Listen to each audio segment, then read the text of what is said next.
Graham, first off, congratulations on a full year in this position. I know you spoke about it a little bit earlier, but just what would you say was your greatest personal accomplishment, and then your just entire collective greatest accomplishment so far through a year as an administration?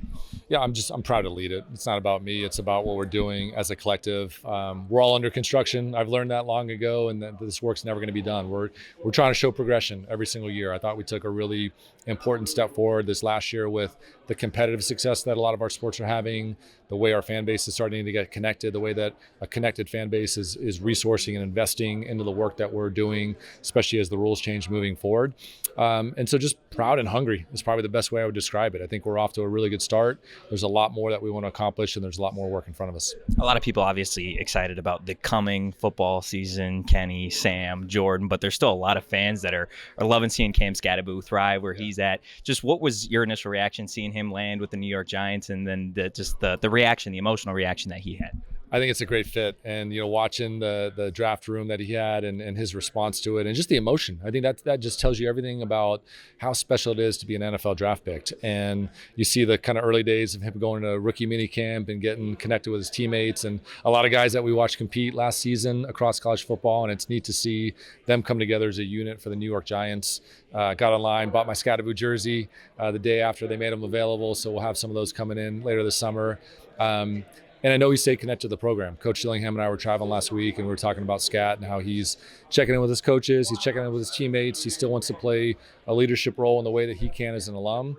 I think he's going to be back in the Valley as often as he can when he gets some downtime, but just proud to see what he's doing. And I think he's earning a really good reputation out the gate in the NFL, and we're expecting him to be a great contributor to what the Giants are doing.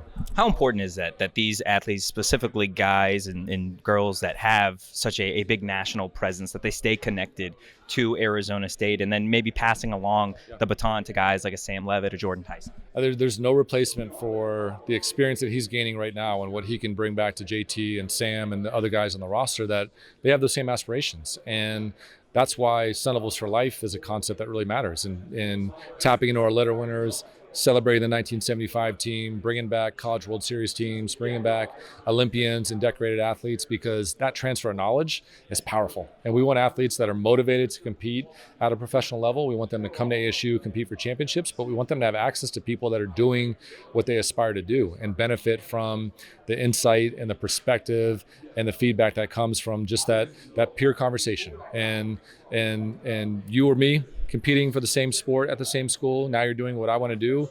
What would you have done differently? What do you know now that you wish you would have known then? There's no replacement for that kind of insight and perspective. And so we're going to find every way we can to celebrate our history and our heritage, create moments that the athletes are back as reunions, but also develop the kind of environment that they want to come back around on their own accord and on their own time in the way that we're starting to see. Quickly from me, last couple questions. Obviously, there's a couple coaches at Arizona State going into their final years of their contract. Just what do you see the trajectory as it stands right now for both ASU men's basketball and then ASU baseballs? Well, we've got a number of our coaches that we'll talk about doing some extensions this summer. We'll announce that here later in the summer.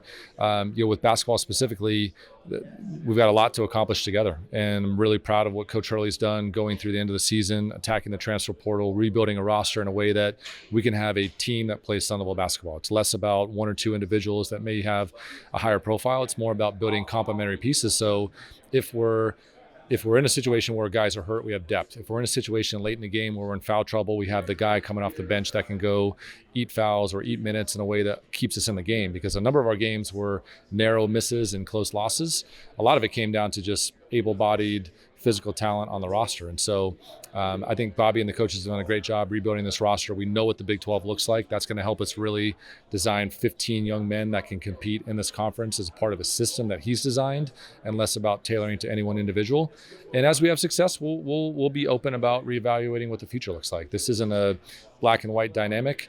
We're in close contact, and we want to figure out what we can do to set them up for success this year, and then be mindful of what we need to do moving forward.